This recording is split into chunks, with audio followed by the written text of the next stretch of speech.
Bismillahirrahmanirrahim. Bismillahirrahmanirrahim. Tsumma badalahum min ba'di ma ra'awul ayati la yasjununnahu hatta hin. Jadi ya karena meskipun sudah tampak ya bahwa yang salah adalah istrinya Al-Aziz, yakni Mbak Zulaiko itu. Karena ternyata pakaiannya komisuhu, bajunya Mas Yusuf, bajunya Pak Joseph itu qudda min durihi, ya kan? Bahwa bajunya Mas Yusuf ternyata robek dari belakang, bukan robek dari depan. Ya artinya terbukti bahwa bukan Nabi Yusuf yang ngajak untuk bermaksiat, tapi Bu siapa? Bu Zulaikho yang ngajak gitu. Jadi karena kalau benar-benar komisuhu qudda min qubulin dari depan, berarti yang ngajak Yusuf, dan ternyata buktinya yang robek adalah di belakang. Itu berarti sudah terbukti bahwa yang ngajak si perempuan. Tapi karena saking kuoso ya, wes ini aib harus ditutup. Yang masak permaisuri raja ngajak bermaksiat, ngajak berzina pembantunya, budak, ya enggak, ya memalukan kerajaan lah, citra kerajaan harus dijaga. Terus gimana caranya? Ya tetap harus dianggap salah. Siapa? Yusuf. Harus ada kambing hitam. Ternyata kambing yang berwarna hitam itu sudah ada sejak dulu. Sudah ada sejak dulu. Padahal Nabi Yusuf ini putih orangnya. Tetap dikambing hitamkan. Ya. Apa akhirnya lah ya tetap muncul dalam pikiran mereka untuk tetap harus ditutupi aib ini, layas junun nahu. Nabi Yusuf juga tetap harus dipenjara hatahin dalam beberapa masa. Karepnya itu ya sampai isu itu reda. Ternyata cara-cara seperti itu sudah ada sejak dulu, bukan hanya zaman sekarang. Jadi memenjarakan orang-orang yang dianggap nanti bikin kacau kerajaan. Meskipun orang itu benar, ya banyak di penjara sejak dulu. Buya Hamka kan orang baik-baik saja, ya di penjara zaman dulu. Tidak ada salah, tidak ada. Tanpa pengadilan juga di zaman Orde Lama dulu. Ya kayak gitu, yang ingin mengungkap kebenaran itu sudah siap-siap saja di penjara. Pak Guru Mohtara di penjara 4 bulan juga. Salah apa? Tidak ada salah apa-apa. Tidak melanggar aturan negara, tidak melanggar aturan agama, tidak melanggar norma masyarakat, ya tidak ganggu tetangga, ya tidak ada apa-apa. Ya hanya karena fitnah saja. Itu 4 bulan beliau. Nah, jadi as-sijnu kata Nabi Yusuf, Rabbi ya Tuhanku, as-sijnu ahabbu ilayya mimma yad'unani ilaihi. Ketika seorang orang soleh itu lebih memilih di penjara daripada harus menggadaikan prinsip dan keimanannya. Wa dakhala ma'ahu sijna fatayani, dan bersama dengan Yusuf di penjara juga 2 orang pemuda yang sama-sama pelayan itu. Qala haduma inni arani a'siru khamran. Kemudian satu di antara mereka berkata, sungguhnya aku bermimpi memeras anggur. Sudah terkenal Nabi Yusuf itu menjadi pentakwil mimpi. Tanyalah si temannya yang di penjara satu, aku kok lihat dalam mimpiku, aku sedang memeras anggur. Wa qala al-akharu inni arani ahmilu fawqa ra'si khubzan ta'kulu at-tayru minhu. Kalau aku mimpi juga kata satunya. Aku mimpi aku membawa roti di atas kepalaku, lalu ada burung yang memakan sebagian dari roti itu. Dua-duanya serempak nabi namin bitakwilihi. Nabi takwilihi, tolonglah Mas Yusuf, apa makna dari mimpi-mimpi kami itu? Inna naraka minal muhsinin, karena kami melihat sampean itu orang-orang yang baik, yang benar-benar bersih, yang benar-benar takwil mimpinya itu nggak dibuat-buat, benar-benar orisinal dan top chair ya. Qala berkata ya Nabi Yusuf, la ya'tikumam ta'amun turzaqanihi illa nabba'tukuma bi ta'wilihi qabla ayyatiyakuma. Maka Nabi Yusuf pun berkata, makanan apapun yang akan diberikan kepadamu, berdua aku telah dapat menerangkan takwilnya sebelum makanan itu sampai kepadamu. Jadi bahkan mimpi itu sebelum datang itu pun Nabi Yusuf sudah dikaruniai Allah, tahu takwil apa yang ada di balik mimpi masing-masing. Dzalikum mimma 'allamani Rabbi. Sungguhnya yang demikian itu adalah sebagian apa yang diajarkan oleh Tuhan kepadaku. Inni taraktu millata qaumin la yu'minuna billahi wa hum bil akhirati hum kafirun. Sungguh aku telah meninggalkan agama orang-orang yang tidak beriman itu, yang tidak beriman kepada Allah itu, bahkan mereka juga tidak percaya pada hari akhirat. Di masa itu ya banyak orang-orang yang musyrik juga ya, yang tidak percaya Allah, tidak percaya hari kebangkitan. Padahal sebelumnya sudah puluhan Nabi Rasul diturunkan, termasuk mulai sejak Nabi Ibrahim. Jadi Nabi Yusuf ini kan keturunan Nabi Yakub. Nabi Yakub keturunan Ishak. Nabi Ishak keturunan Nabi Ibrahim. Apa yang disembah? Ya nggak sama. Artinya ketika sampai di Nabi Yusuf, sebenarnya ajaran Tauhid itu kan sudah pernah disampaikan sekian Nabi dalam periode ratusan tahun. Tapi wahum bil akhiratihum kafirun, mereka terhadap akhirat ya tetap aja ingkar. Wattaba'tu millata abai Ibrahim wa Ishaq wa Yaqub.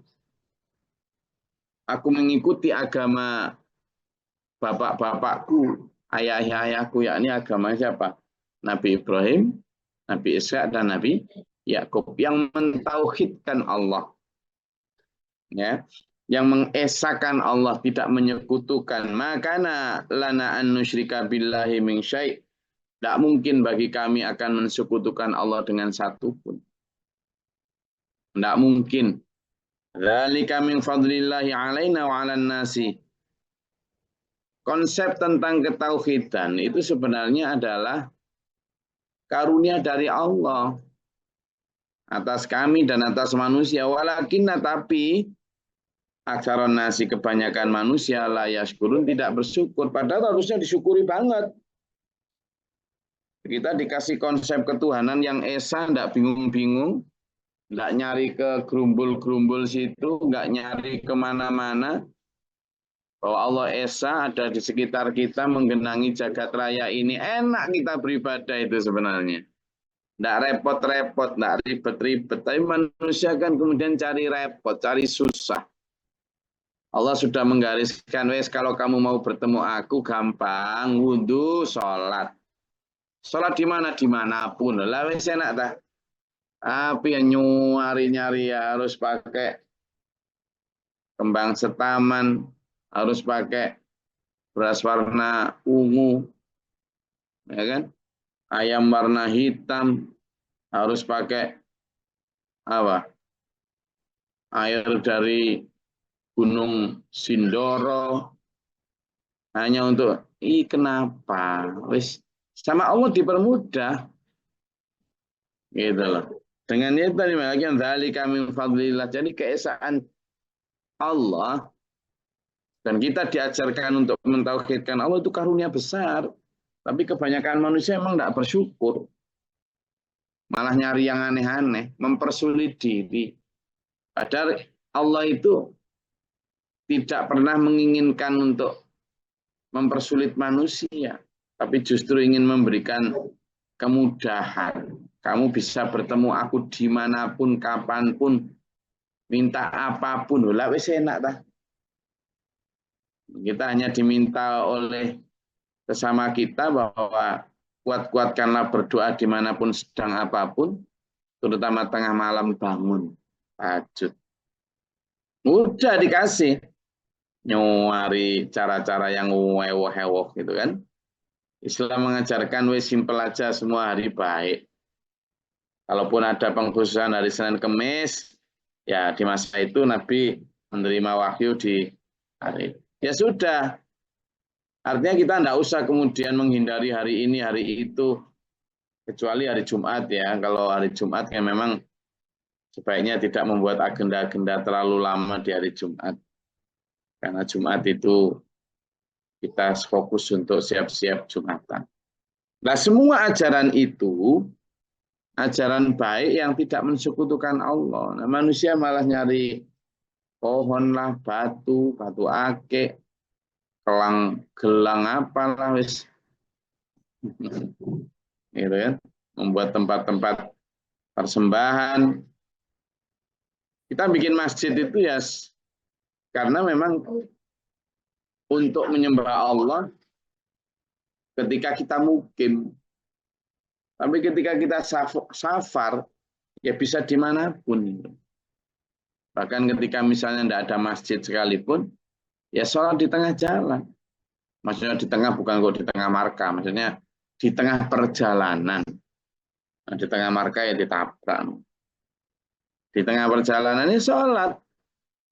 Gak ada ya minggir sajadah sudah. Kalau bisa sambil jalan, sambil jalan. Jadi Allah mempermudah kita dengan keimanan kita secara tauhid kepada Allah. Tapi banyak manusia tidak mau. Tidak mau diatur Allah. Nah ini yang repot kan itu kan ya. Ya, jadi ada banyak pelajaran dari ayat 35 sampai ayat 38 itu tadi. Satu di antaranya adalah munculnya pikiran bahwa mereka tetap akan memenjarakan Yusuf. Pertama munculnya pikirannya. Satu, munculnya pikiran yang muncul dari hati dan otak kita. Itu jangan langsung diikuti. Belum tentu baik. Nah ini muncul dalam pikiran hatinya si Al-Aziz untuk memenjarakan Yusuf, ya diikuti aja lah. Ya, kayak gini yang harus kita hindari. Kemudian, ngototnya Al-Aziz untuk memenjarakan Yusuf. Itu menunjukkan pelajaran kedua, kekuasaan itu bisa sering membuat orang kemudian nyeleweng menyalahgunakan kekuasaan. Sehingga meminggirkan keadilan. Adilnya ya Yusuf dibebaskan, wong nggak salah. Tapi karena dengan kekuasaan ya mampu memenjarakan orang yang tidak salah. Makanya sampean hati-hati kalau nanti siapa tahu sampean kemudian punya kuasa, jangan sampai kemudian abuse of power, penyalahgunaan kekuasaan. Nah ini Al-Aziz menyalahgunakan kekuasaan hanya demi menutupi kesalahan sang istri sampai mengorbankan orang yang tidak bersalah. Makanya yang ketiga pelajarannya adalah jangan sampai saya dan sampean ini tidak rukun, jangan sampai saya dan sampean ini tidak adil hanya karena membela anak istri yang belum tentu benar. Hanya karena misalnya informasi yang masuk ini lewat telinga para istri, para anak, yang sesungguhnya minta perlindungan dari kesalahannya. Gitu. Nah ini yang harus apa? Harus kita pelajari dari bagaimana Al-Aziz memenjarakan Yusuf. Kemudian Nabi Yusuf juga dipenjara, ya sabar saja. Pelajaran keempat adalah betapa Nabi Yusuf memilih secara konsisten taat kepada Allah meskipun konsekuensinya harus dipenjara. Sama dan saya juga gitu. Ayo memilih ajaran Allah ini meskipun konsekuensinya dipenjara secara sosial. Gimana dipenjara sosial? Ya ketika keluar tetangga kanan kiri sudah main ini TikTok apa segala macam. Sampean enggak kan terpenjara secara sosial, enggak apa-apa. Nah, pelajaran-pelajaran lain juga banyak.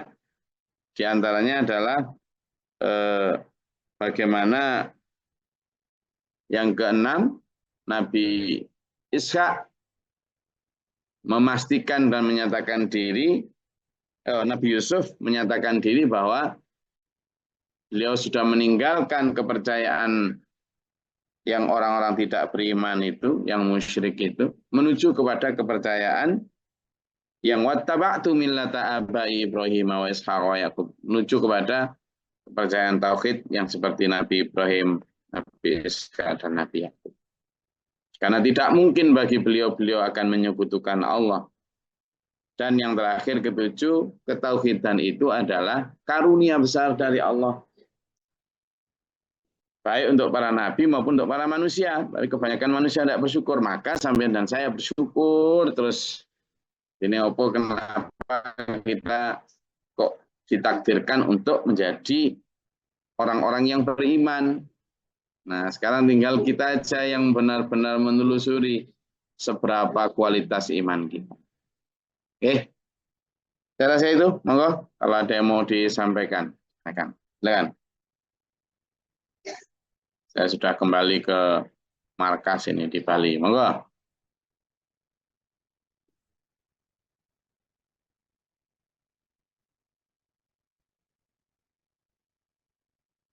Ini juga minta dukungan doa dari dulur-dulur semua karena yang di SPMA Bali ini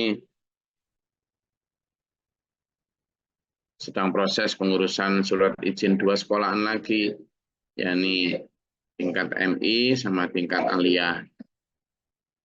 Ini membutuhkan doa, membutuhkan terutama energi yang Allah berikan kepada kita, karena perjalanan akan panjang juga. Apa fungsinya? Ya kita semata-mata menyiapkan generasi untuk melanjutkan misi pengabdi ilahi ini. Membangun gedung, beli tanah, ngurus administrasi, perizinan, menyiapkan SDM. Semuanya ya hanya semata-mata biar anak-anak itu terdidik secara benar dan mampu menjadi pengabdi-pengabdi Allah di masa mendatang. Ya itu aja tujuannya. Bikin sekolahan itu tujuannya begitu. Ya, diniati begitu. Baik biaya, baik pikiran, tulisan, semuanya itu ke arah sana. Ya, ayo bersama-sama saling mendukung, saling menguatkan program-program agama Allah. Oke.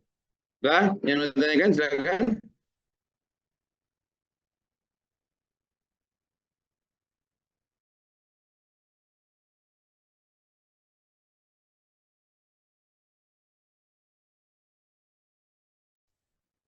Izin Gus. Silakan Mas Rahman. Bismillahirrahmanirrahim. Assalamualaikum warahmatullahi wabarakatuh. Sebelumnya, mungkin Rahman di sini ada dua pertanyaan ya Gus. Pertama dari Rahman sendiri, kemudian yang kedua ada pertanyaan dari teman juga. Nah, yang pertama itu terkait dengan ayat yang laqad khalaqnal insana fi ahsani taqwim, Gus. Nah, di situ kan disebutkan bahwasannya kita itu diciptakan dengan sempurna gitu. Filosofi dari Allah itu terkait dengan kesempurnaan bagaimana Gus? Karena kan di manusia itu sendiri ada yang uh, walaupun mungkin kalau ketampanan itu relatif, tapi ada yang mungkin yang disabilitas dan segala macam. Nah, apakah kesempurnaan yang dibilang itu seperti apa? Apakah perbandingan itu antara kita dengan makhluk-makhluknya Allah yang lain seperti malaikat, setan, habis itu kita dikaruniai akal atau memang punya makna lain terkait dengan kesempurnaan di ayat tersebut, Gus. Nah, kemudian yang kedua, Gus, itu terkait dengan kemarin itu ngobrol-ngobrol, habis itu tiba-tiba kok nyambung ke sabung ayam. Nah, itu kan sabung ayam itu tidak boleh ya Gus. Habis itu apa namanya? Apakah yang membuat sabung ayam itu tidak boleh? Kemarin teman saya nyeletuk loh. Kan boxing boleh gitu. Kayak boxing itu tinju gitu boleh. Kenapa kok berbeda hal itu? Apakah memang nggak bolehnya karena ada taruhan dan judinya atau memang memang pure dari sabung ayamnya itu tidak diperbolehkan? Begitu, Gus. Itu random question dari teman saya. Terima kasih. Pertama gini, jadi Laqad khalaqnal a'udzubillahi minasyaitonir rajim. Dalam surat At-Tin, laqad khalaqnal insana fi ahsani taqwim. Sungguh telah kami ciptakan manusia dalam penciptaan yang sempurna. Fi ahsani taqwim. Jadi kalimat fi ahsani taqwim itu menunjukkan beberapa unsur, baik unsur jasmaninya maupun unsur rohaninya. Unsur jasmaninya, kita sampai hari ini, mau anak-anak kedokteran, mau anak-anak ginekolog, mau anak-anak mahasiswa, atau bahkan orang-orang pakar di bidang anatomi tubuh manusia, sampai hari ini juga masih ada jutaan miliaran part dari manusia yang belum bisa terpecahkan how and what. Bagaimana dan apa ini kok bisa begini? Ya iya, termasuk jaringan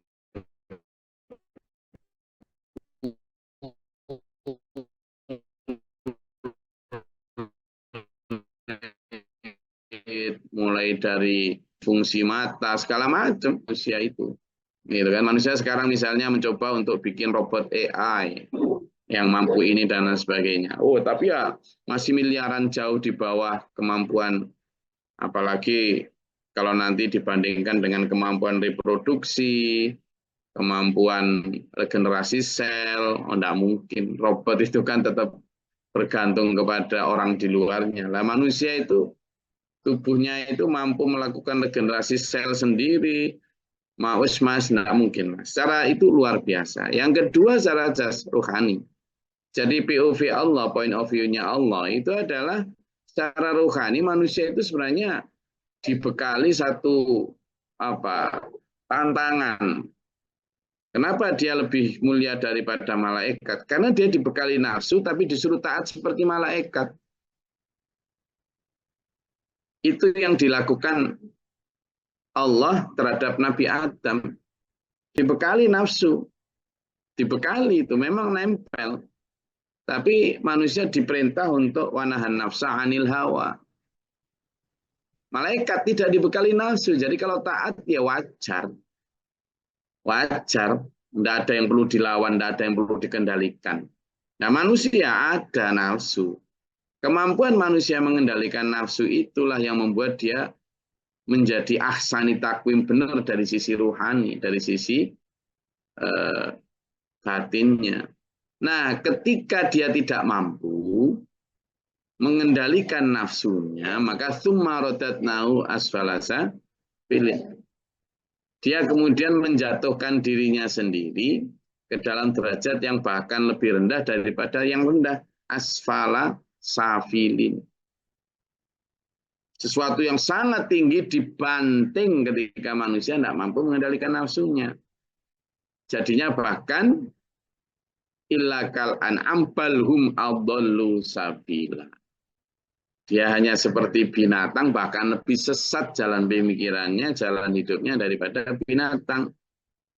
Misalnya, manusia kan dibekali nafsu makan nih. Loh, silakan makan kata Allah. Tapi ketika kamu makan, pertama ya carilah makanan yang halalan thayyibah. Halal itu berarti yang tidak dilarang, yang tidak dilarang. Thayyib berarti yang bersih, yang sehat. Itu yang pertama. Tapi kan kebanyakan manusia pengennya ngawur aja. Nah, apa sih makanan pakai dilarang, diatur-atur gitu. Nah, yang kedua, selain kamu makan itu, kamu ketika makan jangan sampai terlalu kenyang. Tidak baik. Nah, tapi manusia kan maunya bablas aja itu. Akhirnya kayak binatang tuh, bahkan lebih rendah. Yang ketiga, ketika kamu makan, juga selingi dengan puasa.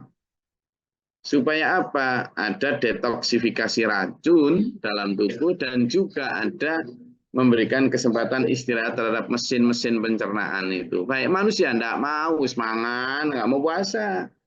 Yang keempat, misalnya nafsu manusia itu tentang makan. Kalau kamu makan enak, ya ingat toh sama orang yang sedang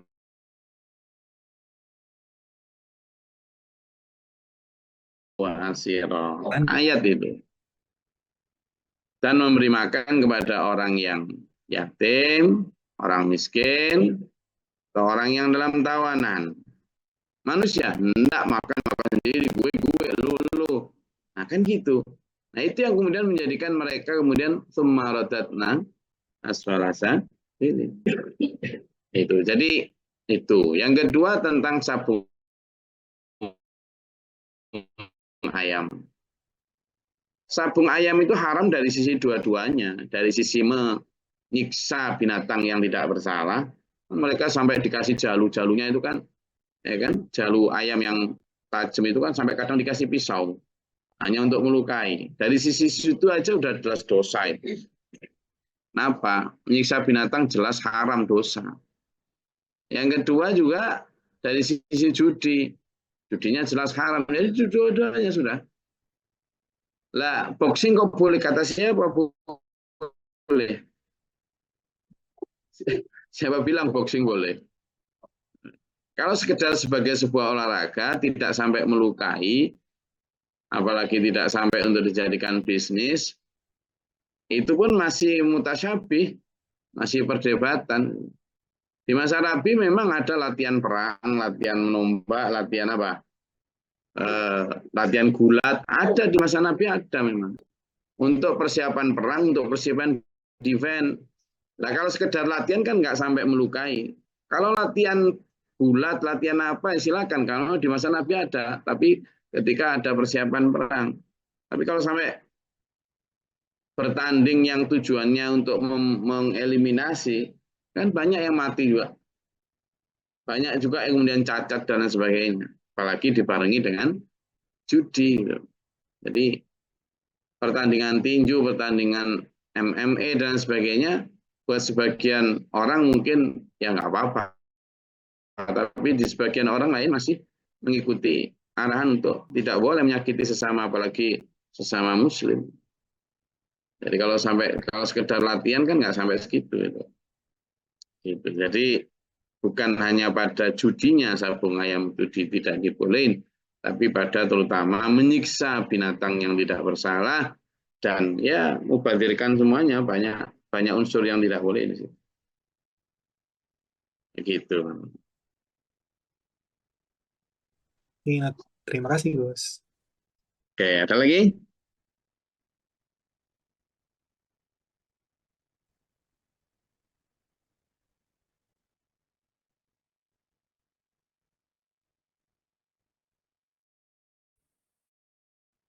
Ada?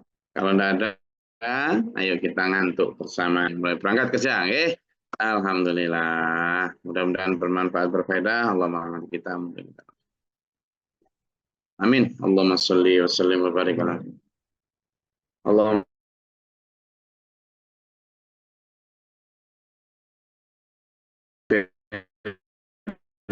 المؤمنين والمؤمنات والمسلمين والمسلمات. استغفر واتوب اليك. اللهم دفعنا بلاء. ربنا آمنا فاكتبنا مع الشاهدين. ربنا لا تزغ قلوبنا بعد إذ هديتنا ربنا هب لنا حسنة وقنا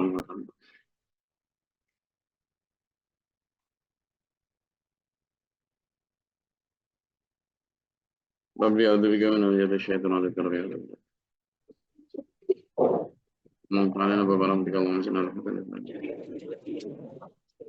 وما أخرجنا صبرا صبرا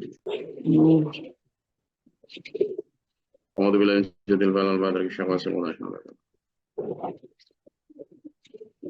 ربنا هب لنا من أزواجنا وذرياتنا قرة أعين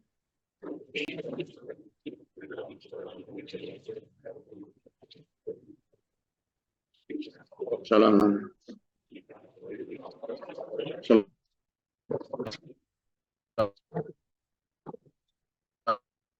Waalaikumsalam warahmatullahi wabarakatuh. Waj'alhu lana Allahumma dzakirna minhu ma nasina wa 'allimna minhu ma jahilna